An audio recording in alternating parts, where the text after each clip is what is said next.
हे नमस्कार एवरीवन, कैसे हैं आप लोग? I wish and I hope you are doing perfectly fine and just be joyful and keep smiling. Just be joyful, ठीक है? ओके, तो वेलकम बैक। तो हम लोग क्या पढ़ रहे थे?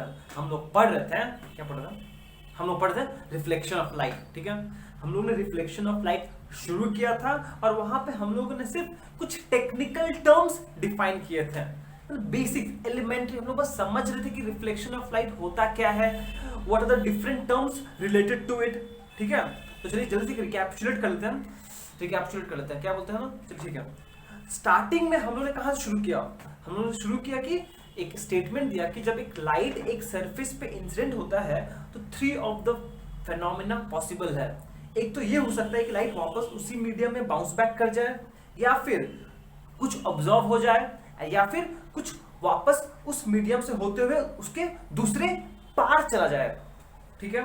तो पहला वाला जब बाउंस बैक होता है उसको बोलते हैं रिफ्लेक्शन, दूसरा वाला ऑब्जॉर्व हो गया ऑब्जॉर्प्शन, और तीसरा वाला जब एक आया सरफेस को और सरफेस के ऑपोजिट साइड चला गया उसको बोलते हैं ट्रांसमिशन, ठीक है? एंड लाइट जब एक सरफेस पे इंसिडेंट होता है तो ये तीनों एक प्रोसेस फेनोमेना वैलिड है, पर कौन सा डोमिनेट करेगा, किसका इंटेंसिटी ज्यादा होगा, वो डिपेंड करता है ऑब्जेक्ट के ऊपर, किस सरफेस का वो ऑब्जेक्ट है, ठीक है? ओके, हम लोग डिफरेंट बात किया वहां पर हम लोग को क्या पढ़ना है? हम लोग को पढ़ना है रिफ्लेक्शन ऑफ लाइट। तो हम लोग को एक ऐसा सरफेस चाहिए जो मेरे लिए रिफ्लेक्शन प्रोसेस ज्यादा कर पाए, एक ऐसा सरफेस चाहिए जहां पे रिफ्लेक्शन का प्रॉपर्टी फेनोमेना बहुत ज्यादा हो। इसके लिए कौन आया हम लोग हेल्प करने के लिए? हम लोग को हम लोग को अगर रिफ्लेक्शन पूरा पढ़ना है तो हम लोग को एक कैसा सरफेस चाहिए? एक ऐसा smooth and highly polished surface चाहिए। एंड हीरो बन के कौन है बचाने के लिए हम लोग को? मिरर। ऑब्वियसली मिरर दो तरह का हो सकता है, plane mirror, spherical mirror. Spherical mirror हम लोग बाद में पढ़ेंगे, हम लोग प्लेन मिरर से स्टार्ट कर रहे हैं, ठीक है?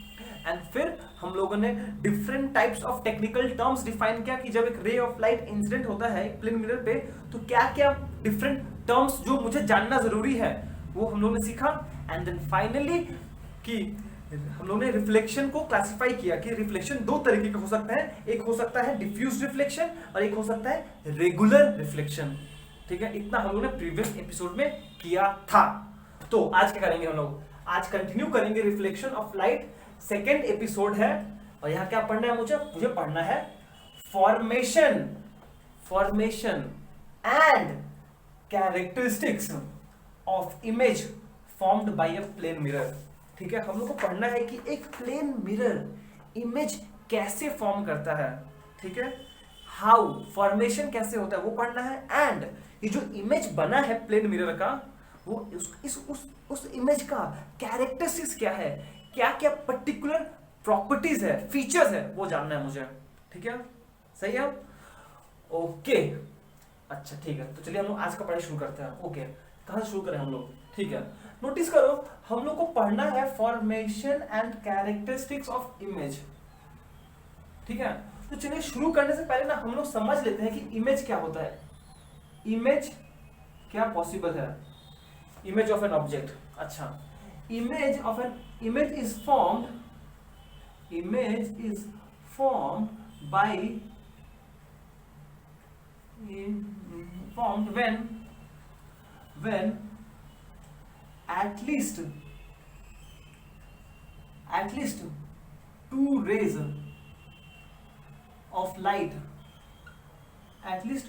rays of light intersect। मतलब कि मान लीजिए अगर आपको एक ऑब्जेक्ट का इमेज बनाना है तो आपको मिनिमम से मिनिमम उस ऑब्जेक्ट से दो रेज निकालना पड़ेगा, मिरर पे इंसिडेंट करना पड़ेगा, एंड फिर वो रिफ्लेक्टेड रेज को आपको मीट कराना पड़ेगा, तभी जाके इमेज फॉर्म होगा। हमेशा याद रखिएगा कि इमेज बनाने के लिए मुझे मिनिमम दो रेज चाहिए होगा जो इंटरसेक्ट करे, ठीक है? ओके, पर ये जो इमेज है ना उसका दो कैटेगरी हो सकता है। पहला कैटेगरी हो सकता है जिसको बोलते हैं हम लोग रियल इमेज, और एक और हो सकता है जिसको बोलते हैं हम लोग वर्चुअल इमेज, VIRTUAL। एक होता है रियल इमेज, एक होता है वर्चुअल इमेज, ठीक है? तो पहले इसका डेफिनेशन देते हैं, क्या होता है? An image image which can be obtained on the screen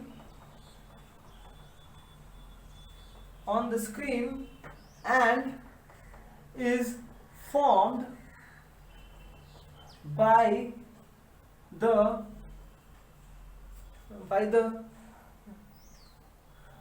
actual intersection of light rays after reflection. मतलब क्या बोल रहे हैं हम लोग, ऐसा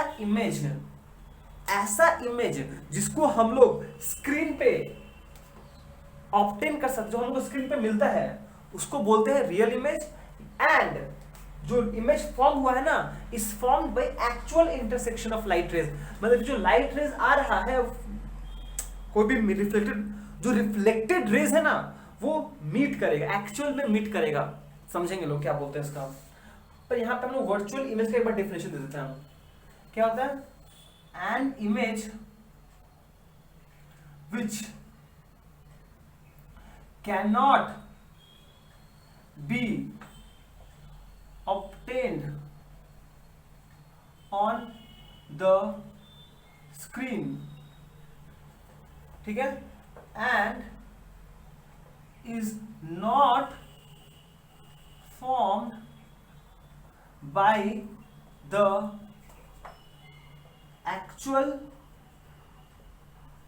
intersection of light rays after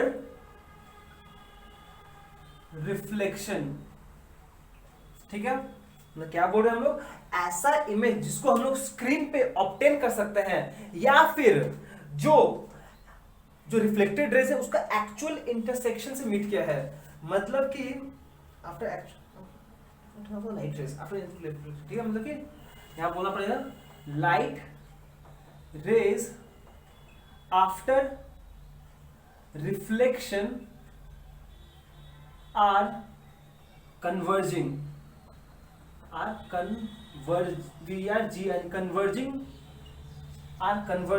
in nature, ठीक है। मतलब कि अब एक मान लो मिरर से रिफ्लेक्ट होकर लाइट रेज एक्चुअली में मीट किया है, मतलब क्या होगा, कन्वर्जिंग इन नेचर होगा। मतलब कुछ इस तरह का, मान लीजिए ये मिरर है आपका, ठीक है, लाइट रेज कहीं से आया मुझे पता नहीं है, एक ऐसे गया, ये ऐसे गया। देखिए ये रिफ्लेक्टेड रे एक है, रिफ्लेक्टेड रे दूसरा है। ये मिरर से स्ट्राइक करके रे जा रहा है, ये रे भी मिरर से स्ट्राइक करके जा रहा है। तो ये जो एक्चुअल में इंटरसेक्ट किया है ना, इस पॉइंट को बोलेंगे हम लोग इमेज। मतलब कि जब दो रेज आफ्टर रिफ्लेक्शन एक्चुअली में मीट कर रहा है, एक्चुअली में मीट किया ना, इस पॉइंट ऑफ इंटरसेक्शन को हम लोग बोलते हैं इमेज, ठीक है। And this kind of image can be obtained on the screen. और देखिए ना, जो रिफ्लेक्टेड रेज है वो किस नेचर का है, कन्वर्जिंग नेचर का। देखिए दोनों रिफ्लेक्टेड रेज एक ही पॉइंट पे जाके मीट कर रहा है, इसलिए कन्वर्जिंग नेचर, ठीक है। ऐसा को बोलते हैं रियल इमेज। समझ में आया? परफेक्ट। ओके, यहां पे आते हैं। An image which cannot be obtained on the screen and is not formed by actual intersection of light rays after reflection. इसका मतलब क्या हुआ, यहां पर ये हुआ कि the light rays after reflection are of diverging nature, diverging, diverging nature। दिखाई दे रहा है स्क्रीन में? हाँ ठीक है, दिखाई दे रहा है। आर ऑफ डाइवर्जिंग नेचर, सही है। इसका मतलब ये हुआ कि अगर ये मेरा प्लेन मिरर है, टक टक टक टक टक टक टक, ठीक है, इसका मतलब कि रिफ्लेक्टेड रेज कुछ ऐसा होगा, एक इधर गया एंड एक इधर गया। देखो समझ में आया कि नहीं आया? ये डाइवर्जिंग है कि नहीं है? रेज ऐसे जा रहा है, रिफ्लेक्टेड रेज क्या है, डाइवर्जिंग इन नेचर है।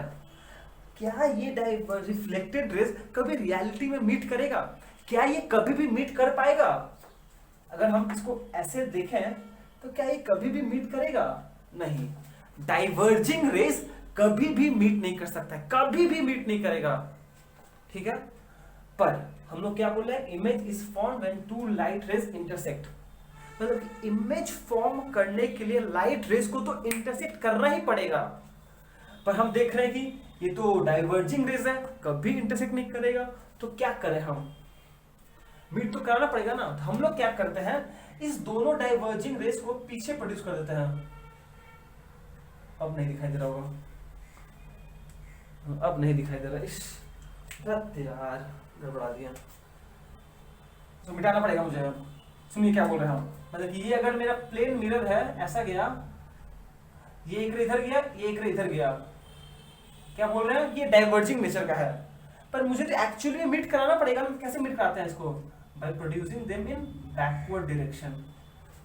और जब हम बैकवर्ड डायरेक्शन में बना रहे हैं तो डॉटेड लाइन बना रहे हैं। देखिए एक्चुअली में ये लोग पीछे प्रोड्यूस किया तो मीट किया, ये पॉइंट ऑफ इमेज होगा। और ऐसा इमेज को बोलते हैं वर्चुअल इमेज। पर यहाँ पे इमेज एक्चुअली इमेज किसका बना है? जब रेज ऑफ लाइट एक्चुअली में मीट किया, इसलिए इसको रियल इमेज। और यहाँ पर रेज ऑफ लाइट मीट नहीं किया है, हम उसको बट एक्चुअली मीट करवाए हैं जानबूझ के, रेज को पीछे प्रोड्यूस करके, बैकवर्ड प्रोड्यूस करके, इसलिए ऐसा इमेज को बोलते हैं वर्चुअल इमेज। आई होप ये क्लियर है हम लोग को। रियल इमेज क्या है, वर्चुअल इमेज क्या है। हम इस चीज पे इतना इंपॉर्टेंस फोकस क्यों दे रहे हैं? क्यों? क्योंकि हम लोग क्या पढ़ना है, हम लोग को पढ़ना है formation and characteristics of image formed by plane mirror. तो हम लोग को तो इमेज के बारे में ऐसा सब कुछ पढ़ना है। हम लोग जितना भी पढ़ेंगे सब इमेज के बारे में पढ़ेंगे, तो जानना बहुत जरूरी है ये चीज, ठीक है, कि रियल इमेज क्या होता है और वर्चुअल इमेज क्या होता है। देखो वर्चुअल इमेज एक्चुअली में मीट नहीं करता है, अपीयर्स टू मीट करता है by producing the rays in backward direction, पर रियल में एक्चुअली मीट करता है, ठीक है। चलिए ये पार्ट हो गया हम लोग का। नेक्स्ट पार्ट में मूव करते हैं, पर उससे पहले हम इसको मिटा देते हैं, आप नोट कर लीजिए। ओके, तो चलिए अब हम लोग नेक्स्ट फेज में मूव करते हैं, जो है हम लोग के लिए फॉर्मेशन। हेडिंग लगा लो आप लोग, formation of point image, formation of image, formation of image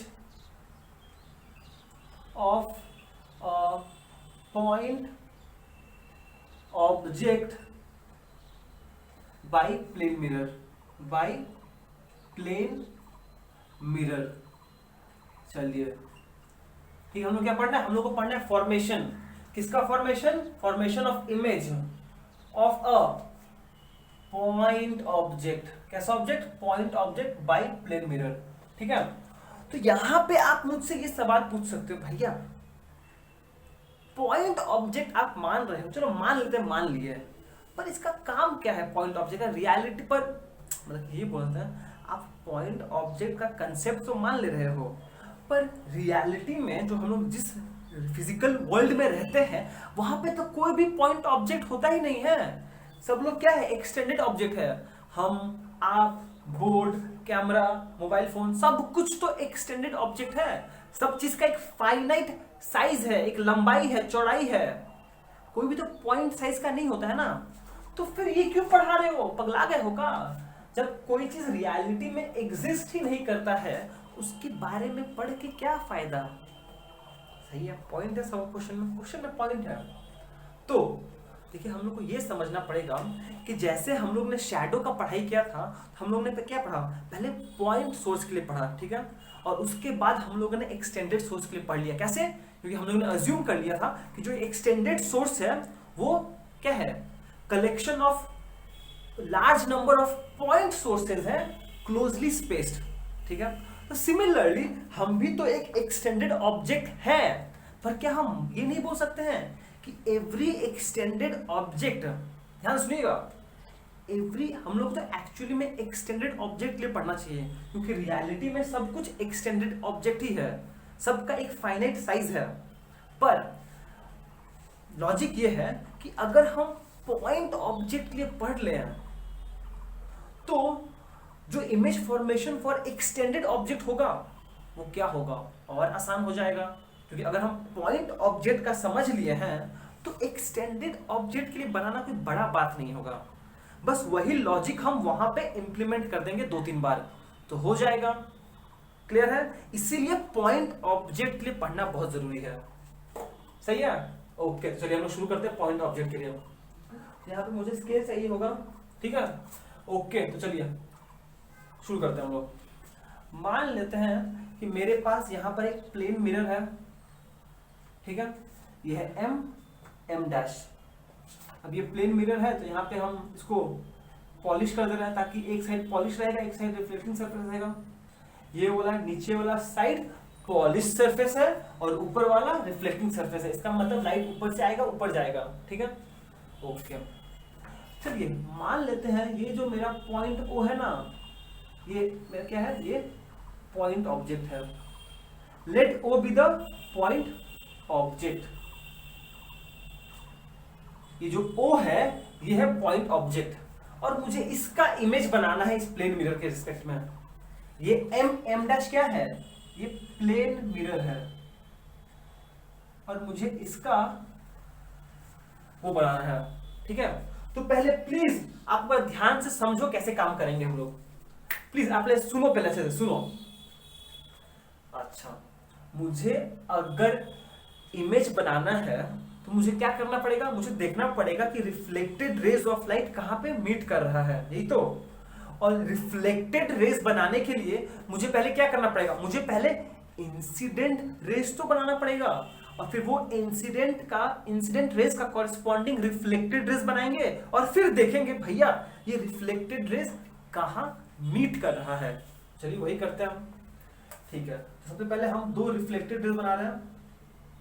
मान लीजिए ये एक रिफ्लेक्टेड रे हो गया यहां पर, ठीक है? सो ये एक इंसिडेंट रे हुआ। अच्छा, अगर मुझे इस इंसिडेंट रे का रिफ्लेक्टेड रे बनाना है तो मुझे क्या करना पड़ेगा? इसके हम बस कुछ देख रहे हैं कि प्लेन मिरर से दूरी कितना है। प्लेन मिरर से दूरी है 15 और यहाँ पर कहीं होगा, ठीक है? ओके, देखिए ये इंसिडेंट रे है, ठीक है?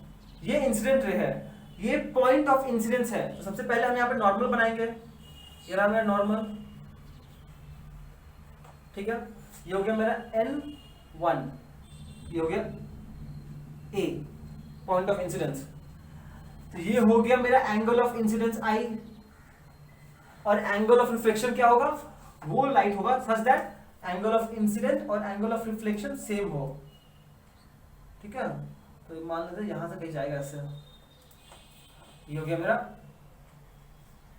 ये हो जाएगा angle of reflection such that I और R सेम है, ठीक है?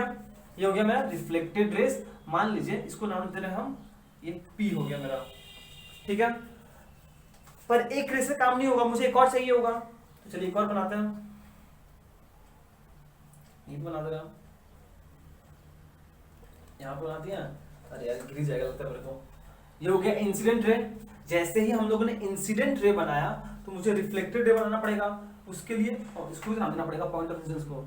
इसको मान लीजिए हम बी नाम दिए हैं। तो मुझे नेक्स्ट क्या करना पड़ेगा? मुझे नेक्स्ट यहाँ पर एक नॉर्मल बनाना पड़ेगा। ये मान लीजिए नॉर्मल N2 है, N1A है normal at the point of incidence ये वाला, N2B है normal at the point of incidence वो वाला, ठीक है? तो मुझे क्या करना पड़ेगा? मुझे ये मान लीजिए एंगल ऑफ इंसिडेंस है I1, तो मुझे एंगल ऑफ रिफ्लेक्शन बनाना पड़ेगा R1 के हिसाब से।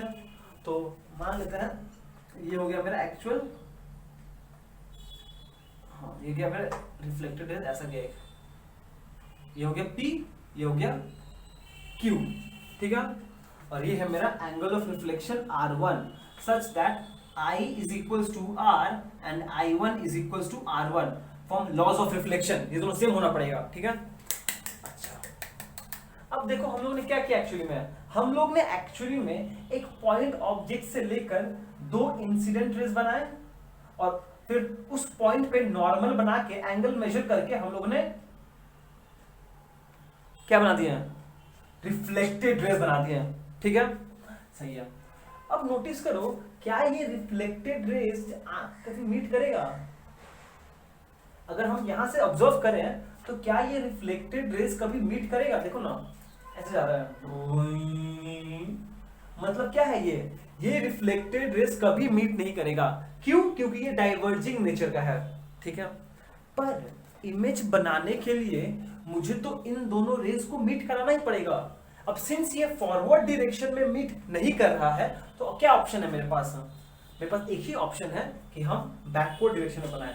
इसको पीछे प्रोड्यूस करो बैकवर्ड, इसको पीछे प्रोड्यूस कीजिए बैकवर्ड डायरेक्शन में, ठीक है। और फिर सिमिलरली ये जो रे है इसको भी पीछे प्रोड्यूस कीजिए बैकवर्ड डायरेक्शन में। और देखिए ये तो एक पॉइंट पे मीट करेगा। अब सिंस ये दोनों रिफ्लेक्टेड रेज एक्चुअली में मीट नहीं किया, अपीयर्स टू मीट किया है, तो इसको बोलते हैं पॉइंट ऑफ इमेज आई, ठीक है, सही है। ओके, ये हो गया, ये आई हो गया ना। और कुछ बोल सकते हैं? नहीं। तो ये जो इमेज है वो कैसा है? इमेज जो फॉर्म हुआ है मेरा आई इज एक्चुअली क्या है? वर्चुअल इमेज है। इस बात का तो हम लोग को पता चल गया। वर्चुअल इमेज क्यों? क्योंकि रेज ऑफ लाइट एक्चुअली में मीट नहीं किया, अपीयर्स टू मीट किया है, ठीक है। एंड इस फिगर से दिख नहीं रहा है, दिख रहा है क्या? दिख रहा है? हाँ, दिख रहा है थोड़ा बहुत। दिख एक्चुअली नहीं, हम बस बोल पाएंगे कि नहीं, तो देखते हैं होता है कि नहीं होता। देखिए हम बोल सकते हैं इस फिगर से the object and the image, ये क्या बोल रहे हैं हम? Object and image lie on the same line perpendicular to the reflecting surface। समझ में आया? मतलब देखो, अगर हम इस point of object O and image I को ज्वाइन करते हैं तो ये एक ही लाइन पे लाई करेगा। दोनों ऑब्जेक्ट एंड इमेज पॉइंट के लिए एक ही लाइन पे लाई करेगा एंड ये लाइन इससे परपेंडिकुलर होगा, ठीक है। एंड एक और ये बोल सकते हैं हम कि नोटिस करो, ये अगर मिरर है, ऑब्जेक्ट और मिरर का डिस्टेंस, इसको मान लो DO बोल रहे हैं, ये क्या है? Object to mirror distance, MIRROR, mirror distance, ठीक है। एंड इसको mirror to image distance DI बोल रहे हैं। ये क्या है? Image to mirror distance, image to mirror distance. ये अगर DI है तो हम लोग बोलते हैं कि DI is equal to DO, मतलब कि distance of the image from the mirror is same as the distance of the object from the mirror। अगर ये 5 सेंटीमीटर इमेज फॉर्म हुआ है, इसका ऑब्जेक्ट भी 5 centimetre in front of the mirror है। If the image is formed 10 centimetre away from the mirror, इसका मतलब the object is 10 centimetre in front of the mirror। देखिए ये बात आपको समझ में आया कि नहीं आया? ठीक है, इसमें से ये पॉइंट तो बहुत क्लियर है, ठीक है, देख के ही लग रहा है। पर ये दोनों पॉइंट्स आप विश्वास नहीं कर रहे, मुझे पता है। ये तो विश्वास हो गया आपको, पर ये दोनों में थोड़ा अभी भी डाउट है ना, कि ये लाइन तो हम लोग बस पर्पसली बना दिए हैं, पता नहीं है कि नहीं है। आप बनाए हो भैया, और ये डिस्टेंस आप ही बनाए हो, हमको तो पता नहीं चल रहा है देख के। कोई बात नहीं, ठीक है, ये तो समझ में आया, वर्चुअल इमेज है, ठीक है। इन दोनों स्टेटमेंट आप लिख लो।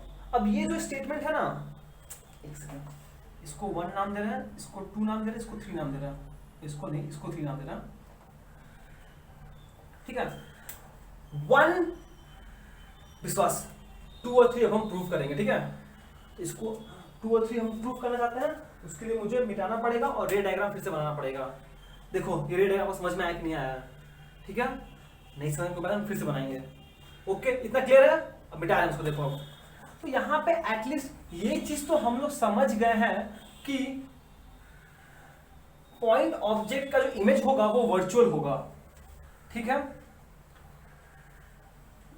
ये तो हम लोग समझ गए हैं, ठीक है। अब नोटिस कीजिए, अब थोड़ा हम दूसरा चीज यूज करेंगे, दूसरा तरीका से यूज कर प्रूव करेंगे इसको हम। ध्यान से देखिएगा, ये मान लेते हैं एक प्लेन मिरर है मेरा, ये हो गया एम एम डैश, ये मेरा प्लेन मिरर है, टक टक टक टक, इसको हम पॉलिश करते हैं मक्खन की तरह, ताकि ये सरफेस पॉलिश हो जाए और ये सरफेस रिफ्लेक्टिंग हो। इसका मतलब लाइट इधर से आएगा इधर जाएगा, ठीक है। चलिए, ये पॉइंट ऑब्जेक्ट है ओ। ओ क्या है?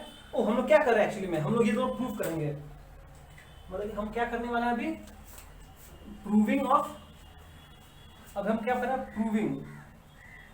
Proving of statement 2 and 3, actual mathematical proof देने वाले हैं हम लोग कि स्टेटमेंट 2 और स्टेटमेंट 3 भी सही है। देखिए कैसे। ओके, सबसे पहले आपको ये बात याद है कि इफ अ रे of light is incident normally on the mirror, तो क्या होता है, इफ अ रे of light is incident normally on the mirror, previous episode में हम लोगों ने अच्छे से डिस्कस किया था। तो अगर एक रे of light is incident normally on the mirror, ठीक है, नॉर्मली ऑन द मिरर, उस केस में अगर ये इंसिडेंट रे है तो रिफ्लेक्टेड रे भी वही होगा, मतलब कि reflected ray will also retrace the same path, मतलब कि रिफ्लेक्टेड रे भी मेरा ऐसे चला जाएगा, ये मेरा रिफ्लेक्टेड रे होगा। देखिए ये चीज समझ में आया कि नहीं आया, पहला रे बना दिया हम, ये मेरा पॉइंट ऑब्जेक्ट था ओ, हमने क्या किया, एक रे ऑफ लाइट इंसिडेंट किया नॉर्मली टू द सरफेस, ये फर्स्ट इंसिडेंट रे है, ये क्या है मेरा इंसिडेंट रे 1, और ये क्या था मेरा रिफ्लेक्टेड रे 1। देखो दिखाई दे रहा है, गंदा दिखा जाए, ठीक कोई बात नहीं, चलो। ये मेरा फर्स्ट इंसिडेंट रे था और फर्स्ट रिफ्लेक्टेड रे है। कैसे बना लिया, सिंस नॉर्मली इंसिडेंट हुआ है तो वापस उसी पाथ पे रिट्रेस कर जाएगा, क्योंकि नॉर्मली इंसिडेंट हुआ है तो एंगल ऑफ इंसिडेंस 0 है, and by laws of reflection angle of reflection will be equal to angle of incidence, तो एंगल ऑफ रिफ्लेक्शन भी 0 होगा, वो भी वापस चला जाएगा, सही, ठीक है, समझ गए हम लोग। ओके, तो नेक्स्ट क्या करना पड़ेगा हम लोग को, नेक्स्ट आपको एक और इंसिडेंट रे चाहिए, हम एक और ये लीजिए, ये ले लिए हम दूसरा इंसिडेंट रे, ये हो गया मेरा पॉइंट ऑफ इंसिडेंस। कहाँ गया मेरा ये एक पॉइंट ऑफ इंसिडेंस, हम इसको ए नाम दे रहे हैं, इसको बी नाम दिए हैं। ये पॉइंट ऑफ इंसिडेंस था ए, ये पॉइंट ऑफ इंसिडेंस है बी। अब इस पॉइंट पर मुझे एक रिफ्लेक्टेड रे बनाना है, तो सबसे पहले शरीफ आदमी जैसे एक नॉर्मल बनाओ, यहाँ पर ये नॉर्मल, इसको नाम दे दो n1 n डैश n, ठीक है। एंड अगर ये एंगल ऑफ इंसिडेंस है I, जिसका एंगल थीटा है, अगर ये एंगल ऑफ इंसिडेंस है I जिसका वैल्यू थीटा है, थीटा कुछ भी हो सकता है, 20, 60, 70, 75, 90 कुछ भी हो सकता है, ऑब्वियसली 90 भी हो सकता है, थीटा कोई भी एंगल है। तो फिर अगर मुझे रिफ्लेक्टेड रे बनाना है तो मुझे सबसे पहले बात ये ध्यान देना पड़ेगा कि ये डिस्टेंस कितना है, ये 6, इधर भी 6 के आसपास होगा, यहां से जाएगा। इसका मतलब अगर मैं रिफ्लेक्टेड रे होगा तो वो भी ऐसा ही बनेगा कुछ, तो मेरा रिफ्लेक्टेड रे ऐसे बनेगा सच दैट ये जो एंगल होगा R वो भी एंगल थीटा के बराबर होगा। क्यों? क्योंकि लॉज ऑफ रिफ्लेक्शन से angle of incidence and angle of reflection same होता है। समझ में हम लोग इतना बात? चलिए ठीक है, तो हम लोग समझ गया। ये मेरा इंसिडेंट रे है, एक्चुअली में इंसिडेंट रे 02 और ये है ओ बी, क्या नाम दे इसको हम, पी नाम दे रहा, रिफ्लेक्टेड रे 02। सही है, सही है। मतलब कि देखो अब आपका एक रिफ्लेक्टेड रे इधर गया, एक रिफ्लेक्टेड रे इधर गया,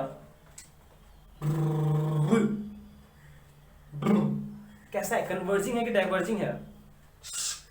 डाइवर्जिंग है। अब डाइवर्जिंग है तो कभी मीट नहीं करेगा, इन्फिनिटी पे भी मीट नहीं करेगा। तो क्या ऑप्शन है मेरे पास? मेरे पास एक ही ऑप्शन है कि हम रेस को पीछे बनाए। तो हम रेस को अगर पीछे बनाते हैं तो एक रेस जैसे कि पीछे बना दिया हम, और इसको भी पीछे बनाना है हम, इसको भी पीछे बनाइए।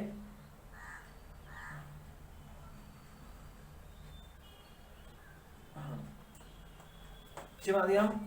ये पॉइंट जहां पे मीट किया ये लोग, इसको बोलेंगे पॉइंट ऑफ इमेज। समझ में आया?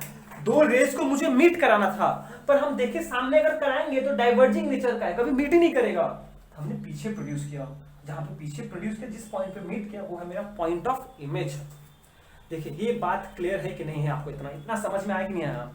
ठीक है, ये जो पॉइंट मिला वो क्या है? ये जो इमेज बना है भाई एक्चुअल नहीं मीट किया है, हम उसको पीछे प्रोड्यूस किया तब मीट किया है, इसीलिए वर्चुअल इमेज। ठीक है, ओके। अब हमको देखिए ये लाइन क्या था एक्चुअली में? ये जो लाइन है एक्चुअली में क्या है? Perpendicular to the reflecting surface. क्या है इधर? Perpendicular to reflecting surface. अरे ये नॉर्मल नहीं बनाया था लोग, इनसे नॉर्मली हुआ है ना। तो ये क्या एक लाइन है? ये जो लाइन है परपेंडिकुलर टू रिफ्लेक्टिंग सरफेस है ना, इसका मतलब नोटिस करो कि ये लाइन पर ही इमेज भी लाई कर रहा है, ऑब्जेक्ट भी लाई कर रहा है। इसका मतलब ये स्टेटमेंट सही है? The object and image lie on the same line perpendicular to the reflecting surface. सही है ना? क्योंकि ये जो लाइन हम लोग बनाए हैं is actually normal to the surface. क्योंकि ये जो रे ऑफ लाइट था इंसिडेंट नॉर्मली हुआ था। अगर इंसिडेंट नॉर्मली हुआ था तो नॉर्मल भी इसी लाइन के अलॉन्ग होगा। नॉर्मल का मतलब क्या है? Perpendicular line. ये लाइन परपेंडिकुलर हुआ क्योंकि ये 90 डिग्री है ना भैया।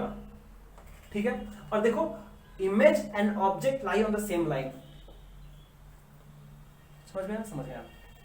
पर अभी भी ये नहीं प्रूव कर पाए हम कि ये जो डिस्टेंस होगा, अब हमको पेन चेंज करना पड़ेगा।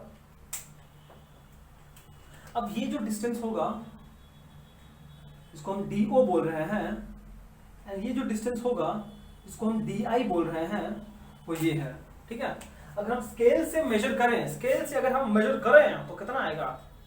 ये हो गया 1 से लेकर अराउंड 16 सेंटीमीटर है, और ये 15 सेंटीमीटर है। ये मेरा कितना आ रहा है? ये मेरा 16 सेंटीमीटर के आसपास है, ये 15 सेंटीमीटर के आसपास है। मतलब सेम नहीं है। पर क्यों नहीं है? क्योंकि हम ये डायग्राम जो बनाए हैं ना, फ्री हैंड बनाए हैं, स्केल कभी यूज किए कभी यूज नहीं किया, अपना मर्जी से बना दिया ऐसे। ठीक है, तो ये एक्चुअली में 16 ही आना चाहिए था, पर नहीं आ रहा है क्योंकि हम उतना एक्यूरेटली नहीं बनाए हैं। पर ये दोनों सेम होगा। ठीक है, तो बोलेंगे भैया सेम तो नहीं आया। ओके, प्रूफ कर देते हैं। ठीक है, तो देखिए ये अब मुझे मिटाना पड़ेगा, ये मुझे मिटाना पड़ेगा। इसको नोट कर लो, नोट कर ही लिए होगे लोग। ठीक है, ओके। अब देखिए, अब आगे बढ़ने से पहले ना हम कुछ और लिखना चाहेंगे। आपको ये पता है कि अगर ये दो लाइन पैरेलल है, अगर ये दो लाइन पैरेलल है एंड ये अगर एक ट्रांसवर्सल है, तो यहां पे कुछ ऐसा बनता है ना, ये एंगल और ये एंगल सेम होता है, जिसको बोलते हैं ऑल्टरनेट एंगल। ये Z बन रहा है, ये एंगल और ये एंगल सेम होने को बोलते हैं ऑल्टरनेट एंगल। एंड अगर दो लाइन पैरेलल है एंड अगर ऐसे एक ट्रांसवर्सल बना है, तो ये एंगल और ये एंगल सेम होगा, जिसको बोलते हैं कॉरेस्पॉन्डिंग एंगल। प्लीज ध्यान से समझिएगा। मुझे पता नहीं आपको आता है कि नहीं आता है, अगर आता है तो अच्छा बात है, नहीं आता फिर भी सुन लो, आता है फिर भी सुन लो कि अगर दो लाइन पैरेलल है एंड ये एक ट्रांसवर्सल है, ये दोनों लाइन क्या है? पैरेलल है, और ये एक लाइन है सर इसको काट रहा है, तो angle formed this angle and this angle same होता है, इसको बोलते हैं कॉरेस्पॉन्डिंग एंगल। ठीक है, अगर ये एंगल थीटा है तो ये एंगल भी थीटा होगा। ठीक है, एंड सिमिलरली अगर ऐसा है और ऐसा एक ट्रांसवर्सल है, तो नोटिस करो यहाँ पे Z बन रहा है कि ये एंगल और ये एंगल सेम होता है, इसको बोलते हैं हम लोग ऑल्टरनेट एंगल। सिमिलरली यहाँ भी एग्जैक्ट बन रहा है ऐसे, ये एंगल और ये एंगल सेम हुआ, इसको बोलते हैं ऑल्टरनेट एंगल। आई होप आपको ये बात पता हो, नहीं है तो पता चल गया आपको, ठीक है। अब नोटिस करो यहाँ पे नोटिस कीजिए कि हम बोल सकते हैं सिमिलरली, यहाँ पे देखो ना, ये लाइन और ये लाइन पैरेलल है, ये लाइन, ये दोनों नॉर्मल है ना, अगर ये दोनों नॉर्मल है तो पैरेलल भी है, इसका मतलब ये एक ट्रांसवर्सल होगा, मतलब ये एंगल और ये एंगल सेम होगा, ये एंगल भी होगा r इक्वल्स टू थीटा। ये एंगल अगर थीटा है तो ये एंगल भी थीटा होगा, कैसे? Corresponding angle. हम बोल सकते हैं एंगल ए डैश, नहीं ए डैश क्यों होगा, ए डैश क्यों दिया, नहीं डैश नहीं था, उसका था A I B is equals to angle A I B is equals to angle N dash B P, N dash B P equals to theta. सही है? Reason corresponding angle, corresponding angle, ये angle भी theta है। सही है? अब फिर से नोटिस करो कि ये लाइन नॉर्मल है, दोनों पैरेलल है, ये दो लाइन ऐसे पैरेलल है और ये एक ट्रांसवर्सल है। ये एंगल अगर थीटा है, ये एंगल कितना होगा? थीटा होगा, ऑल्टरनेट एंगल। इसका मतलब एंगल, ये एंगल भी कितना है? थीटा है। A O B is equal to angle O B N dash.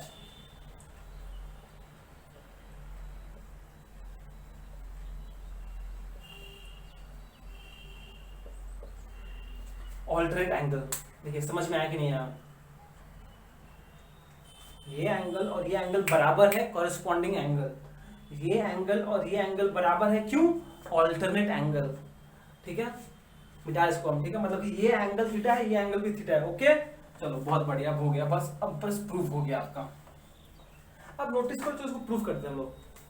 लिखिए, लिखिए आप लोग, considering triangle OAB and triangle IAB, ठीक है। अच्छा नोटिस करो, क्या हम बोल सकते हैं ये एंगल अगर 90 डिग्री, हम मतलब ये एक ट्राइंगल कंसिडर कर रहे हैं एंड ये एक ट्राइंगल कंसिडर कर रहे हैं, ठीक है, ये एक ट्राइंगल एंड ये एक ट्राइंगल। इस ट्राइंगल में ये एंगल 90 डिग्री है, सिमिलरली ये एंगल 90 डिग्री है। हम बोल सकते हैं एंगल ए नहीं O A B is equal to angle I A B is equal to 90 degree. ठीक है, मतलब कि एंगल ए कॉमन है दोनों ट्राइंगल में। Similarly A O B, angle A O B is equal to angle A I B is equal to theta. ये angle theta, ये angle theta है, मतलब कि ये दोनों एंगल भी बराबर है।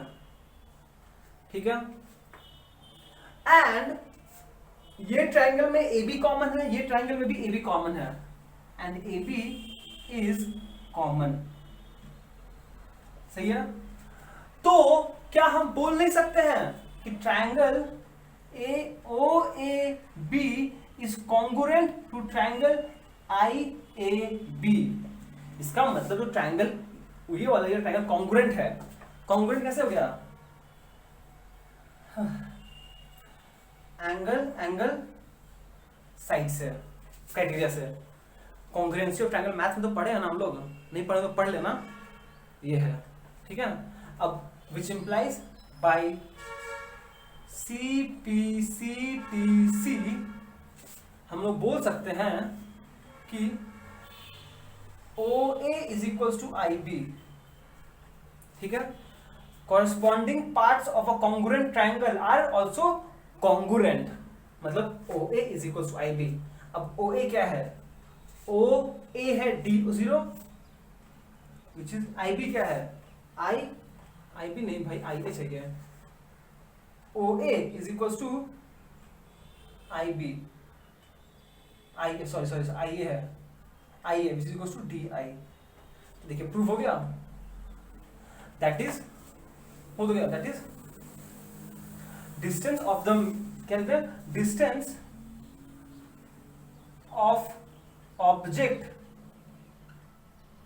अरे यार हटा इसको, distance of object from mirror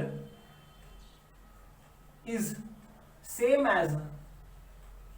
as distance of image from mirror. ये बात आपको समझ में आया कि नहीं आया? सिंपल सा लॉजिक था कि हमने दो ट्राइंगल लिया, दोनों को कॉन्ग्रुएंट प्रूफ किया एंड बाय सीपीसीटी से हम बोल सकते हैं दोनों इक्वल है। ठीक है, ठीक है, समझ में आया? ठीक है, चलो ये चीज आप नोट कर लो जैसे, तो यहाँ ओके आप नोट कर लो इसको, हम लोग नेक्स्ट फेज में मूव करें, पर इसको नोट कर लो, इसको मिटाएंगे हम। ठीक है, ओके तो हम लोग क्या सीखे हैं कि अगर एक पॉइंट ऑब्जेक्ट का इमेज फॉर्म करते हैं हम, तो वो पॉइंट इमेज फॉर्म होगा, वर्चुअल इमेज फॉर्म होगा, object and image same perpendicular line पे लाई करेगा, and distance of the object from the mirror is same as the distance of the object from the image from the mirror. ये बात clear है? तो अगर एक question लिखो, how, ठीक है। अब अगर आपको क्वेश्चन पूछ दे कि आपके पास ये पॉइंट ऑब्जेक्ट है, आपको इसका इमेज बनाना है, ठीक है, तो कैसे बनाओगे आप? देखो ऐसे मत कर जाना, प्लीज सुनो, ऐसे मत करना कि पहले यहां से दो रेज बनाओगे ऐसे, ये इंसिडेंट रे, ये रिफ्लेक्टेड रे, ये नॉर्मल था, एक और रे लिए यहाँ पे ऐसे बना दिए, ये नॉर्मल था, फिर ये रेज ये इसका मीट नहीं करे, इसको पीछे प्रोड्यूस करना है।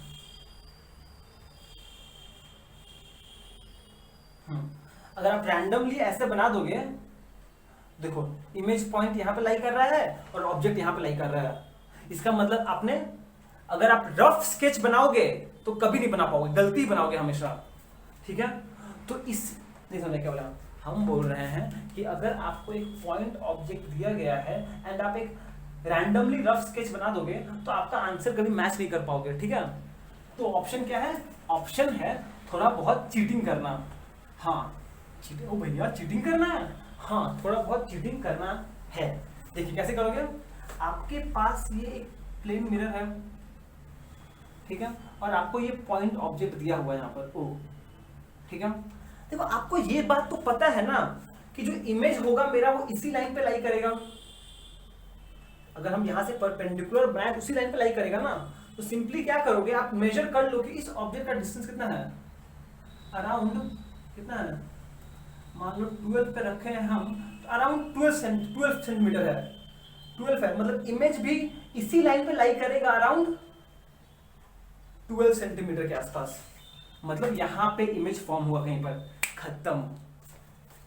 अगर ये ऑब्जेक्ट है तो इमेज भी मेरा इसी लाइन पे लाई करेगा, एंड जितना डिस्टेंस ये होगा उतना ही, जितना ऑब्जेक्ट जितना डिस्टेंस ऊपर है, इमेज भी उतना ही डिस्टेंस मिरर से दूर होगा। तो ये आपका इमेज हो गया, बस कहानी खत्म। ठीक है, एंड बस फॉर्मेलिटी के लिए बस ये रे डायग्राम बना दो ऐसे, ये इंसिडेंट रे भैया, ये पॉइंट ऑफ इंसिडेंस, ये हो गया मेरा नॉर्मल, ओ ये एंगल ऑफ इंसिडेंस, ओ कितना मेहनत का काम है, और फिर ये हो गया मेरा रिफ्लेक्टेड रे, ये हो गया रिफ्लेक्टेड रे, ओ बाबा कितना मेहनत का काम है। ठीक है, एंड एक और रे लीजिए यहां से, ठीक है, यहाँ पे ये पॉइंट ऑफ इंसिडेंस है, यहाँ पे एक और नॉर्मल बना दीजिए, तो यहाँ से एक और ये एंगल ऑफ इंसिडेंस है, मान लीजिए I1, और यहाँ से गया ये R1, ठीक है, and obviously I is equal to R and I1 is equal to R1। ठीक है, अब देखिए ये एक रिफ्लेक्टेड रे है, ये एक रिफ्लेक्टेड रे, कोई मीट नहीं करेगा, इसको पीछे प्रोड्यूस करना है, तो कीजिए इसको ऐसे, यहाँ से गया और ये वाला रेज ऑफ लाइट यहाँ से मीट कराते हैं इसको, ये आपका बन गया, ठीक है, समझ में आया? तो ये आपका पॉइंट ऑफ इमेज है। अब देखो ये सेम डिस्टेंस पे लाई करेगा and same line perpendicular line पे भी लाई करेगा।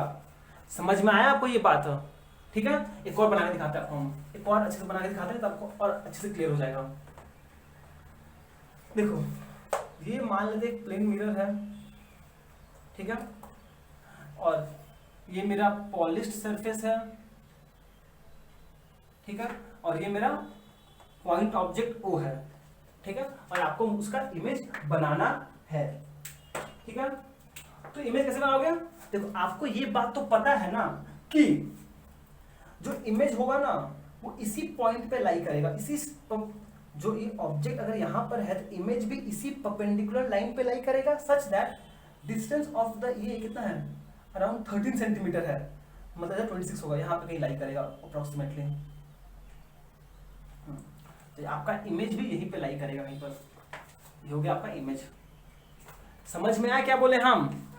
अरे object and image same perpendicular line पे लाई करते तो पता है हम लोग को, and distance of the object from the mirror is same as the distance of the image from the mirror. इस बात को यूज करके हम बस बना दिए डायग्राम। और अगर आपको जब कंप्लीट रे डायग्राम बनाना है थोड़ा चीटिंग करो। चीटिंग करो मतलब आप यहाँ पे पहले एक इंसिडेंट रे बना दो, ठीक है, यहाँ पे मान लीजिए एक नॉर्मल बना दो आप ऐसे, ठीक है। अभी नॉर्मल बना दिया, अब रिफ्लेक्टेड रे बनाना ना, पर रिफ्लेक्टेड रे कैसे बनेगा? ऑब्वियसली ऐसे बनेगा ताकि वो इस पॉइंट से गुजरे, ठीक है, इधर रिफ्लेक्टेड रे और इधर आप डॉटेड लाइन बना दीजिए, क्योंकि अगर ये पॉइंट ऑफ इमेज है इसका मतलब ये हुआ कि जो रिफ्लेक्टेड रेज है अगर हम उसको बैकवर्ड प्रोड्यूस करें इसी पॉइंट पे मीट करना चाहिए, ठीक है।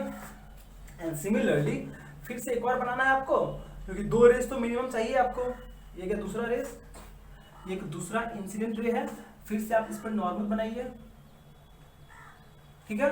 एंड जो रिफ्लेक्टेड रे होगा कैसे होगा? ऐसे बनेगा सच दैट वो यहां से पास करे। क्यों? क्योंकि रिफ्लेक्टेड रेज को जब हम लोग पीछे प्रोड्यूस करेंगे तो वो तो इमेज को टच करना चाहिए ना, तभी तो इमेज बनेगा। तो ये आपका सेकेंड रिफ्लेक्टेड रे। देखिए समझ में आया कि नहीं आया? तो हम लोगों ने रे डायग्राम भी बना दिया और इमेज का पॉइंट भी एकदम अच्छे से मक्खन की तरह बना दिया, ठीक है। तो ये बात आप ध्यान रखिएगा, हाउ, कैसे, ठीक है। थोड़ा बहुत हम लोगों ने यहाँ पे क्या किया, हम लोग ने बैक कैलकुलेशन कर लिया कि हम लोग को आंसर तो पता है, हम लोग प्रूफ कर चुके हैं, तो बस हम लोगों ने उसको रे डायग्राम बनाने के लिए बैक कैलकुलेशन किया, ठीक है, सही है, ओके।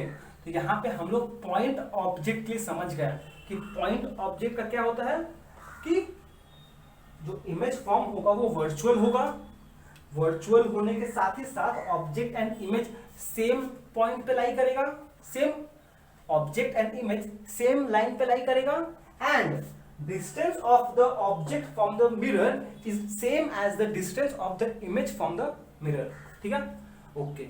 ये था ऑल अबाउट पॉइंट ऑब्जेक्ट।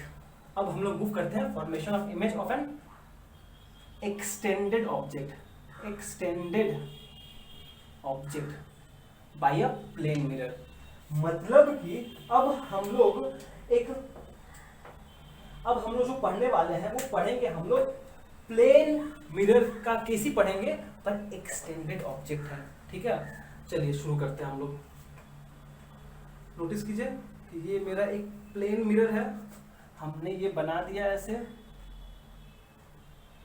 ठीक है, सही है। ये हो गया एम डैश। अब यहां पर हमने एक एक्सटेंडेड ऑब्जेक्ट लिया है, ये मेरा एक्सटेंडेड ऑब्जेक्ट है, और ये एक एरो दे दिया हम यहाँ पर डिस्टिंग्विश करने के लिए। ये पॉइंट हो गया मान लीजिए A, ये पॉइंट हो गया B। मुझे इस ऑब्जेक्ट का इमेज चाहिए इस प्लेन मिरर में, ठीक है। देखो क्वेश्चन समझ में आया क्या बोल रहे हैं कि अब मेरे पास, हम लोगों ने अभी तक पॉइंट ऑब्जेक्ट का पढ़ाई किया, समझ में आया, ठीक है। अब देखो मजेदार चीज है, अब क्या है आपके पास एक एक्सटेंडेड ऑब्जेक्ट है जो रियलिटी में मिलता है। रियलिटी में तो एक्सटेंडेड ऑब्जेक्ट ही होता है, ठीक है।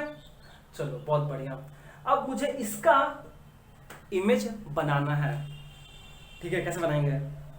तो लॉजिक ये है कि ये जो एक्सटेंडेड ऑब्जेक्ट है, क्या हम अज्यूम कर सकते हैं कि ये एक्सटेंडेड ऑब्जेक्ट भी तो पॉइंट ऑब्जेक्ट से बना हुआ है जो बहुत क्लोजली स्पेस्ड है। बस यही लॉजिक को हम यूज कर लें तो ये पॉइंट ऑब्जेक्ट मिल गया मेरे को एकदम नीचे वाला, ये पॉइंट ऑब्जेक्ट मिल गया ऊपर बड़ा वाला। इस पॉइंट ऑब्जेक्ट का इमेज बनाओ, इस पॉइंट ऑब्जेक्ट का इमेज बनाओ। ठीक है, चलिए बनाते हैं। ओके, ये एक एक्सटेंडेड ऑब्जेक्ट है, हम बस ये पॉइंट ऑब्जेक्ट ए कंसीडर कर रहे हैं। मुझे इसका इमेज बनाना है। इसका इमेज बनाने के लिए क्या करना पड़ेगा? मुझे पता चल जाएगा कि ये जो पॉइंट ए है, पॉइंट ऑब्जेक्ट ए है, इस पॉइंट ऑब्जेक्ट का इमेज इसी लाइन पे लाई करेगा। एंड डिस्टेंस कितना है इसका? डिस्टेंस है 10 सेंटीमीटर, तो यहाँ पे 20 सेंटीमीटर। अगर ये डिस्टेंस 10 है तो ये डिस्टेंस भी 10 होना पड़ेगा, यहाँ पे लाई करेगा। मतलब पॉइंट ऑब्जेक्ट ए का इमेज यहां फॉर्म करेगा, जिसको हम ए डैश बोल रहे हैं।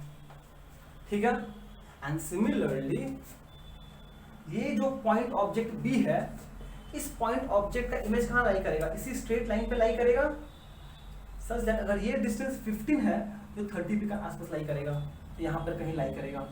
देखिए समझ में आया कि नहीं आया आपको? ठीक है, ये होगा मेरा बी डैश। ठीक है, हमने ये एक्सटेंडेड ऑब्जेक्ट को दो पॉइंट ऑब्जेक्ट अज्यूम कर लिया। तो हमने पॉइंट ऑब्जेक्ट ए का इमेज बनाया ए डैश, पॉइंट ऑब्जेक्ट बी का इमेज बनाया बी डैश। अब बस इन दोनों को ज्वाइन कर दीजिए। एंड सिंस यहाँ पे एरो है, यहाँ पे एरो दे दो। देखिए समझ में आया कि नहीं आया? आया? तो ये फायदा होता है आपका पॉइंट ऑब्जेक्ट पहले पढ़ने का। क्यों? क्योंकि हम लोग ने पॉइंट ऑब्जेक्ट पढ़ लिया। अब अगर पॉइंट ऑब्जेक्ट समझ लिए हैं तो एक्सटेंडेड ऑब्जेक्ट मान लो कितना आसान हो गया। समझ में आया? अब अगर आपको फॉर्म डायग्राम को थोड़ा सुंदर दिखाना है, सुंदर, तो रे डायग्राम बनाना पड़ेगा। ये तो अगर आप टीचर को बोलोगे, अगर आप टीचर को ये दिखाओगे तो बोलेगा अरे तुमने कैसे बना लिया, रे डायग्राम तो है ही नहीं यहाँ पर। तो हम लोग को रे डायग्राम भी बनाना जरूरी है। चलिए रे डायग्राम बना लेता हूँ। ओके, पहले इसके लिए बनाते हैं। इसके लिए एक रे यहाँ गया, ये इंसिडेंट रे है, यहाँ पे नॉर्मल बनाना पड़ेगा। तो रिफ्लेक्टेड रे कैसा होगा?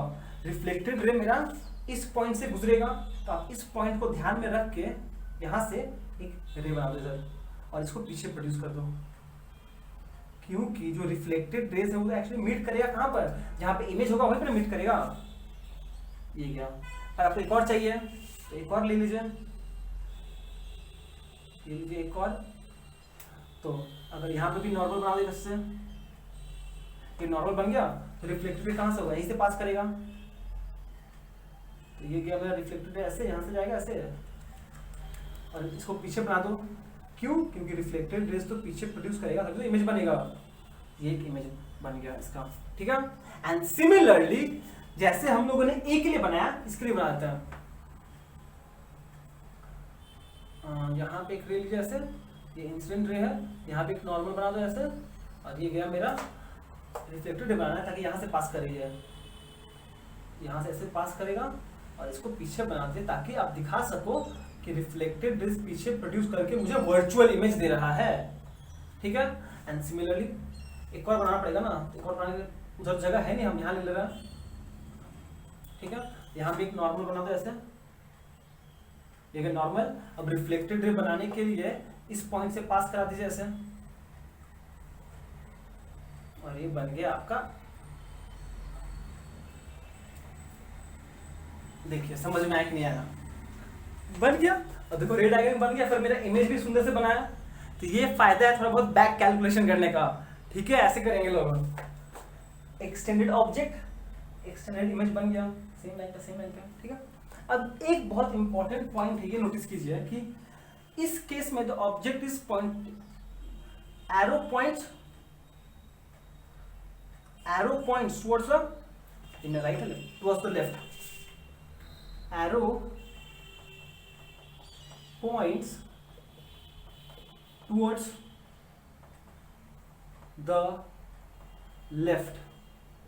ठीक है, अभी भी देखो इमेज वर्चुअल ही है, क्योंकि इमेज रेज एक्चुअल इमेज नहीं किया है, पीछे प्रोड्यूस किया है, वर्चुअल ही है अभी भी, एंड ऑब्वियसली डिस्टेंस तो सेम है ही। ठीक है, एंड इमेज अगर सीधा खड़ा है तो ऑब्जेक्ट अगर सीधा खड़ा है तो इमेज भी सीधा खड़ा है, मतलब इमेज अपराइट है, इरेक्ट है। अगर आप मिरर में देख के अपना चूल ठीक करते हो तो जैसे आप खड़े हो इमेज भी तो वैसे ही खड़ा है ना। अगर आप सीधा खड़े हो तो इमेज भी सीधा खड़ा है। इसको बोलते हैं अपराइट या फिर इरेक्ट। अपराइट या फिर इरेक्ट, क्योंकि देखो इमेज अगर सीधा है, ऑब्जेक्ट सीधा है तो इमेज भी सीधा है, ठीक है। पर एक डिफरेंस है कि the arrow points towards the left object, पर इमेज में क्या हो रहा है, arrow points towards the right. सही है, समझ में आया? ओके, ऐसे हम लोग बना सकते हैं। कैरेक्टरिस्टिक्स क्या है, कैरेक्टरिस्टिक्स क्या है, वर्चुअल ही रहेगा, अपराइट, UPRIGHT अपराइट या फिर इरेक्ट बोलो, ठीक है। And obviously DI is equal to D0, upright virtual DI are equal to D0, ठीक है। हो गया, और कुछ नहीं बचा, ठीक है। चलिए ये हो गया। ओ एक और चीज देखो, साइज भी सेम है, same size, same SI size of the object, सही है, इतना ठीक है। ओके, अब एक और चीज नोटिस करो, ठीक, कौन सा पेन यूज करें, ये पेन यूज करते हैं, ठीक है। अब एक और चीज फिर से नोटिस करते हैं हम लोग, फिर से हम कितना बज गया यार, इतना लेट हो गया यार,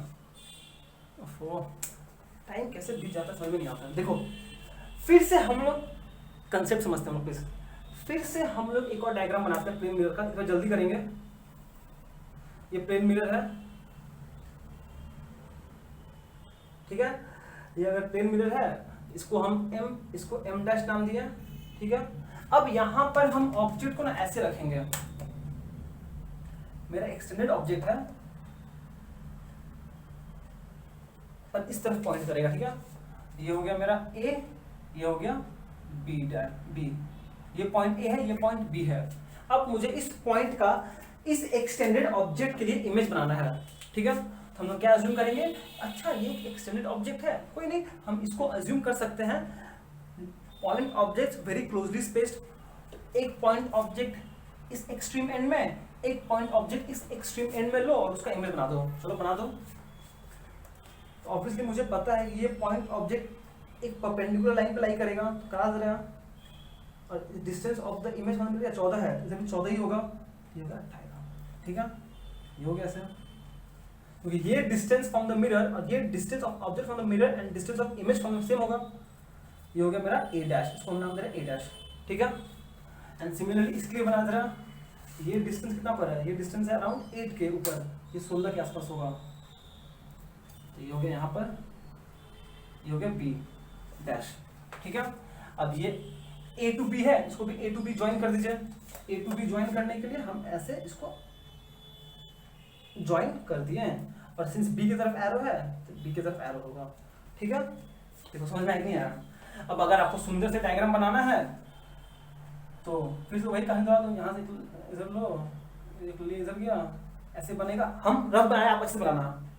और फिर सिमिलरली एक और रे ऐसे बना दीजिए, यहाँ पे नॉर्मल, तो यहाँ से पास करना पड़ेगा इसको इधर से, तो ये जाएगा इधर से, ठीक है। और इसको डॉटेड बना दो,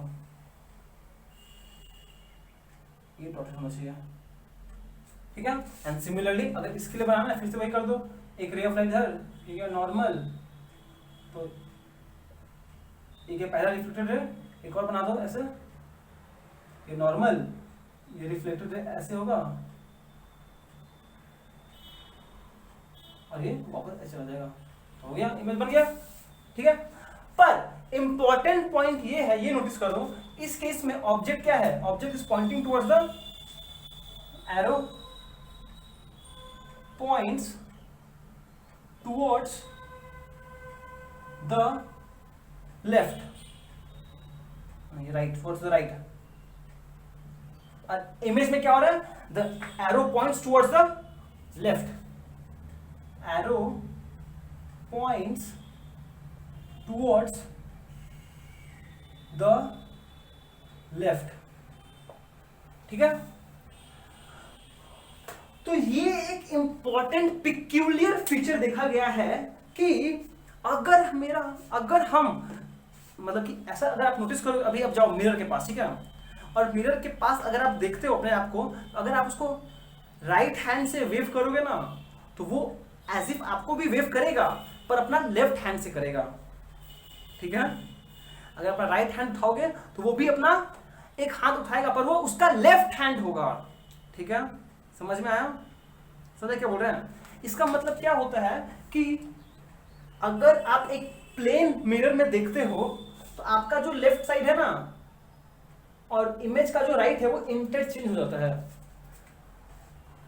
इमेज और ऑब्जेक्ट के बीच में ना लेफ्ट साइड और राइट साइड इंटरचेंज हो जाता है। देखो ये लेफ्ट की तरफ देख रहा है पर इमेज राइट की तरफ देख रहा है। इस केस में एरो पॉइंटेड है टुवर्ड्स द राइट पर इमेज है लेफ्ट में। मतलब कि कहां लिखे हम, मतलब कि जो left side of the image है, सॉरी, जो left side of the object है appears to be the right side of the image. जो left side of the object है appears to be the right side of the object. और ये जो phenomena हुआ ना, interchange of left and right side, इसको बोलते हैं लैटरल इन्वर्जन। एक और वर्ड यहां पे ऐड कर लो आप, क्या है? Image is laterally, laterally inverted। ये 4 पॉइंट्स फाइनली आपको मिल जाएगा कैरेक्टरिस्टिक्स के नाम पे। वर्चुअल, अपराइट, इरेक्ट मतलब सीधा खड़ा है। DIO equals to D0 मतलब distance of the image from the mirror is same as the distance of the object from the mirror, same size as the object and image is laterally inverted। ठीक है, तो यहाँ पे हम बस एक चीज ऐड कर देना चाहेंगे आपको ये बोल के कि कहाँ लिखे हम, नहीं होता, the phenomenon of the INTRCHANGE, the phenomena of interchange of the left side and right side, SID side, between the object and the image formed by a plane mirror is called lateral inversion, LATERAL, lateral inversion। देखिए समझ में आया कि नहीं आया finally आपको? ठीक है, पहली बात तो हम लोगों ने पॉइंट ऑब्जेक्ट के लिए पढ़ा और फिर हम लोगों ने ये चीज मेंशन कर दिया कि क्या मेंशन किया? अरे अच्छा एक सेकंड, कि पॉइंट ऑब्जेक्ट पढ़ना क्यों जरूरी है? क्यों जरूरी है कि अगर हम लोग पॉइंट ऑब्जेक्ट का पढ़ाई कर लिए तो एक्सटेंडेड ऑब्जेक्ट के लिए इमेज बनाना बहुत आसान हो जाता है। ठीक है, यहां भी बनाए, यहां भी बनाए, पर नोटिस करो कि सारा कुछ कर इमेज बनाने समय प्लेन मिरर में देखते हैं कि जो मेरा राइट साइड है वो इमेज का लेफ्ट साइड हो जाता है, जो मेरा लेफ्ट साइड है वो इमेज का राइट साइड हो जाता है। ये जो प्रोसेस फिनोमेना है ना, इसको बोलते हैं लैटरल इन्वर्जन। ठीक है, तो ये 5 इंपॉर्टेंट कैरेक्टरिस्टिक्स है of image formed by a plane mirror. Image formed is virtual क्यों? क्योंकि रेज ऑफ लाइट एक्चुअली में मीट नहीं किया है, अपीयर्स टू मीट किया है। अपराइट मतलब कि अगर हम ऐसे खड़े हैं, अरे अगर हम ऐसे खड़े हैं तो हम ऐसे खड़े हैं ना, मेरा इमेज ऐसे फॉर्म हो रहा है, मतलब हम अभी भी लैटरली इन्वर्ट, मतलब सीधे तो खड़े हैं, उसको बोलते हैं अपराइट। अगर हम ऐसे खड़े हैं तो इमेज मेरा ऐसे फॉर्म हो रहा है, अपराइट है। हम जिस तरह खड़े इमेज उस तरह खड़ा है। एंड ये दोनों समझ गए हैं। नंबर 3 कि distance of the image from the mirror is same as the distance of the object from the mirror। Number 4 same size of the object, image का जो साइज, ऑब्जेक्ट का जो साइज है, इमेज का भी वही साइज है, image is of same size as the object। and number 5 ये B प्राइम था। नंबर 5 क्या है? image is laterally inverted। ये पांचों पॉइंट्स है characteristics of image. characteristics of image formed by plane mirror, formed by plane mirror। ये पांचों है characteristics of the image formed by plane mirror. Okay, अच्छा देखो देखो ये चीज आप लोग नोट कर लो, एक बार खत्म करो इसको नोट करके, ठीक है, कि इसका डेफिनेशन का 5 कैरेक्टरिस्टिक्स नोट करो इससे। अब बस एक चीज मुझे बताना है आपको, इसको रब करके हम बताते हैं आपको, ठीक है, आप इसको नोट कर लीजिए, हम रब कर रहे हैं इसको। ओके देखिए, हम लोग characteristics of image formed by plane mirror समझ गए हैं, लैटरल इन्वर्जन भी समझ गए कि लैटरल इन्वर्जन होता क्या है, ठीक है। बट एक चीज मुझे बस समझाना आपको, देख लीजिए एक बार, ठीक है, कि मान लीजिए आपके पास यहां पर एक प्लेन मिरर है और ये प्लेन मिरर है, ठीक है, एंड सामने यहां पर लेटर आर लिखा हुआ है आपका, और बोला गया है भैया इसका इमेज बनाओ मेरे लिए आपको इसका इमेज बनाना है, ठीक है। इमेज बनाने के लिए आपको क्या करना पड़ेगा, ये इमेज जो एक्सटेंडेड इमेज है, ऑब्जेक्ट है, इसको पॉइंट ऑब्जेक्ट मान लेते हैं हम। यहाँ पे एक पॉइंट, ये एक पॉइंट और ये एक पॉइंट, इसको मान लीजिए ए बी सी, ये डी और ये ई, ठीक है। मतलब कि जो एक्सटेंडेड ऑब्जेक्ट था उसको हम अज्यूम कर लें कि पॉइंट इमेज से बना होगा, और कुछ पॉइंट्स हम अज्यूम कर लिए हैं। तो मेरे पास कितना पॉइंट है यहाँ पर, A B C D E, इस पांचों पॉइंट का इमेज बना दो, कोई बड़ा बात नहीं है। हम पहले ए का बनाते हैं, ए का डिस्टेंस कितना है फ्रॉम द मिरर, उसके उल्टा पकड़ लिया, ए का डिस्टेंस है फ्रॉम द मिरर 14, तो यहाँ पे होगा 28 के आसपास, ये 14 ये 14, ये भी 14 होगा, यहाँ पे 28 होगा, ये बन गया आपका ए का इमेज ए डैश, ठीक है, ठीक है। ई का बनाते हैं, ई डैश का, ई डैश का है 7, ई डैश का है 7, तो यहाँ पे होगा 7 7 14 के आसपास होगा, यहाँ पर कहीं होगा, ये हो गया ई डैश, मिल गया, मिल गया। एंड बी का डिस्टेंस कितना है, बी का डिस्टेंस भी 14 है, तो यहाँ भी 28 ही होगा, ठीक है। एंड अगर सी का डिस्टेंस है, सी का डिस्टेंस 14 है, ये भी 28 के आसपास होगा ऑन द सेम लाइन, मतलब ये हो गया बी प्राइम, ये हो गया सी प्राइम, सही है, सही है। तो ये एक स्ट्रेट लाइन बनेगा, अगर आप उसको ज्वाइन करोगे तो स्ट्रेट लाइन तो बनेगा ना, ठीक है। ओके, अब मुझे क्या करना है, मुझे इस पॉइंट से इस पॉइंट में एक सर्कल बनाना है, ऐसे जैसे यहां बना हुआ है, पर पॉइंट डी को अकाउंट में लेना पड़ेगा। तो पॉइंट डी का डिस्टेंस कहां बनेगा, यह है अबाउट 11, यहाँ पे 10 20 के आसपास होगा, सॉरी कितना डिस्टेंस है ये है 10, सॉरी ये हो गया, यहाँ पे कहीं बनेगा, इसका ये डिस्टेंस बराबर है, ठीक है। तो ये अगर ऐसे है, आपको बस इसको ज्वाइन करना पड़ेगा ऐसे, ठीक है, और ये ऐसे बना हुआ है, इसको आप ऐसे ज्वाइन कर दोगे, ठीक है।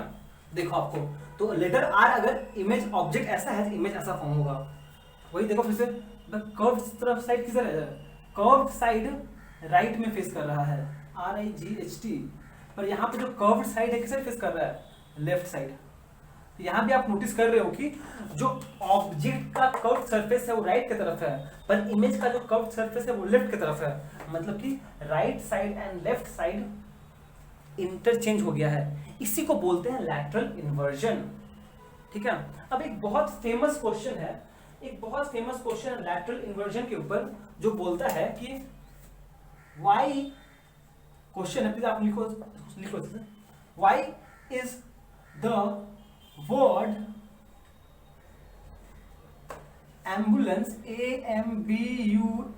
ambulance, LANCA, ambulance is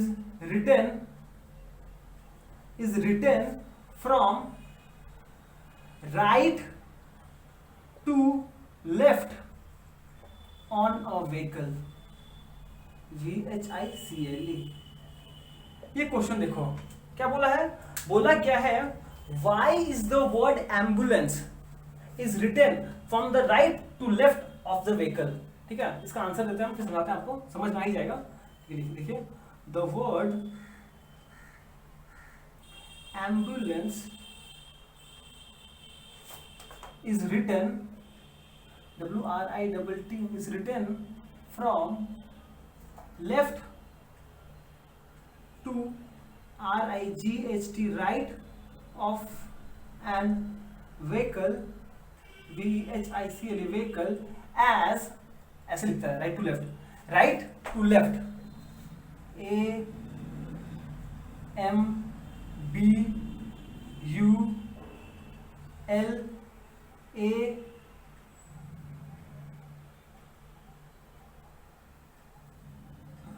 रुको रुको रुको, हाँ,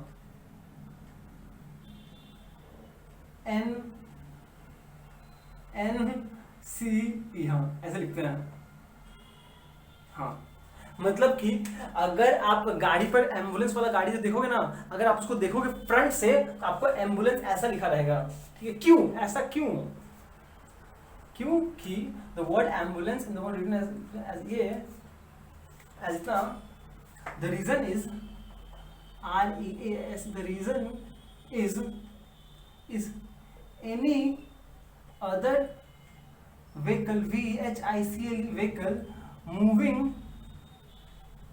on the road in front, ahead of ambulance, on road, any reason is that any other vehicle moving on the road ahead of the ambulance,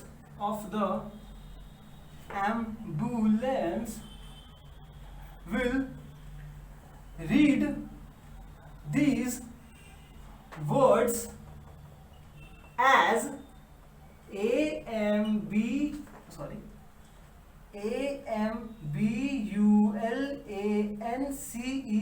as ambulance in their rear view mirror.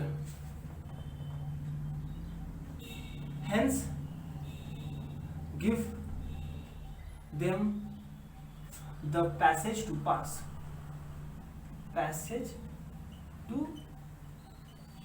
देखिए समझ में नहीं आया, मतलब कि अगर आप यहाँ पर एक मिरर रख दो, इमेज कैसा फॉर्म होगा, लैटरली इन्वर्टेड, ये हो गया A, M का तो M ही रहेगा, B ऐसे फॉर्म होगा, U ऐसे फॉर्म होगा, L इधर फॉर्म होगा, A ऐसे फॉर्म होगा, ये ऐसे पहले है तो ये पहले फॉर्म होगा, N C E ऐसे फॉर्म होगा। मतलब कि क्या है, बस ये लोग वर्ड को लैटरली इन्वर्टेड लिखा है ताकि जब आप मिरर में देखो तो मजा आ जाए, ये ऐसे दिखाई देगा, ठीक है। मतलब कि अगर कोई यहाँ पे एम्बुलेंस लिखा हुआ है, यहाँ मेरा गाड़ी है, हम रियर व्यू में देखेंगे प्रॉपर साफ साफ देखेंगे, अच्छा एम्बुलेंस है, जानो, ठीक है।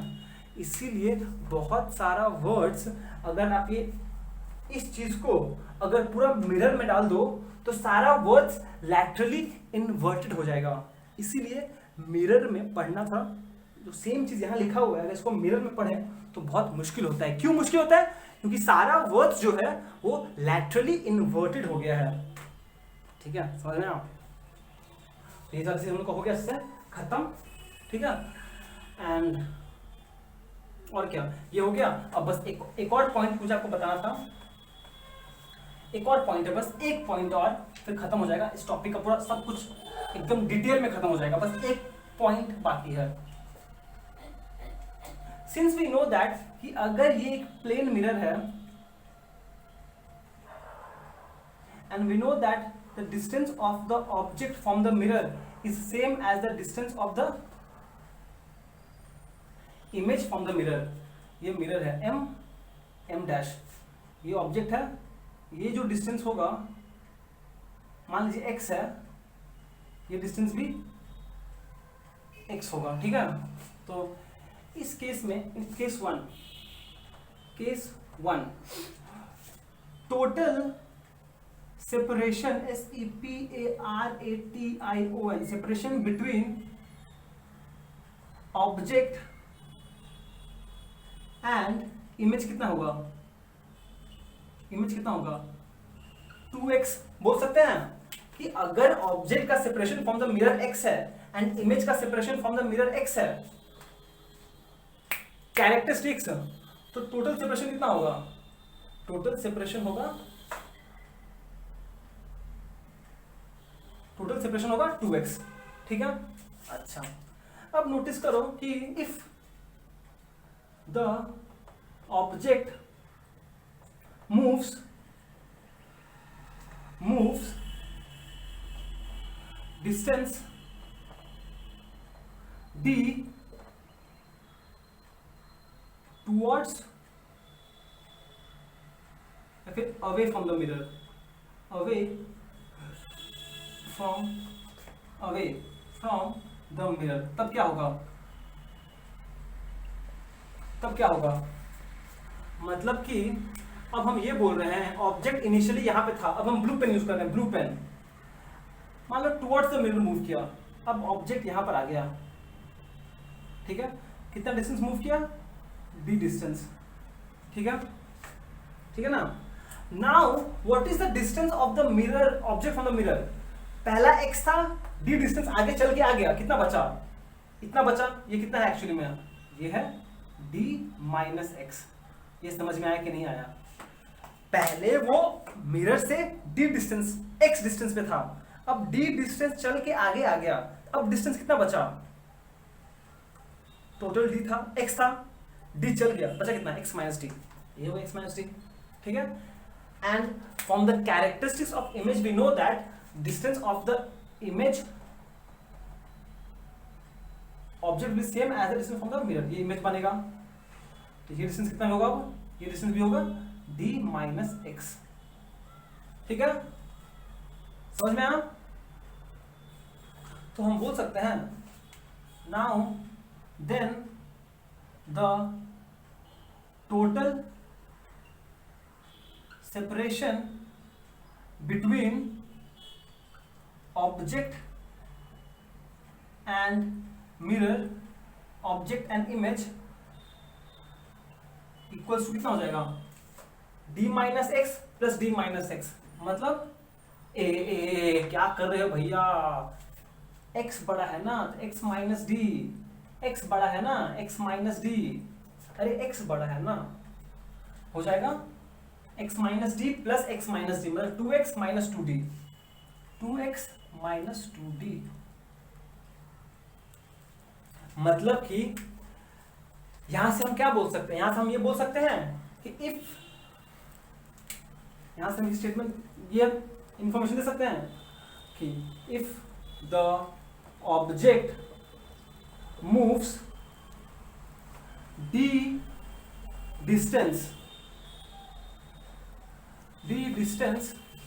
अरे यार ये तो जगह नहीं होता ना भाई, अजीब लगता है मेरे को,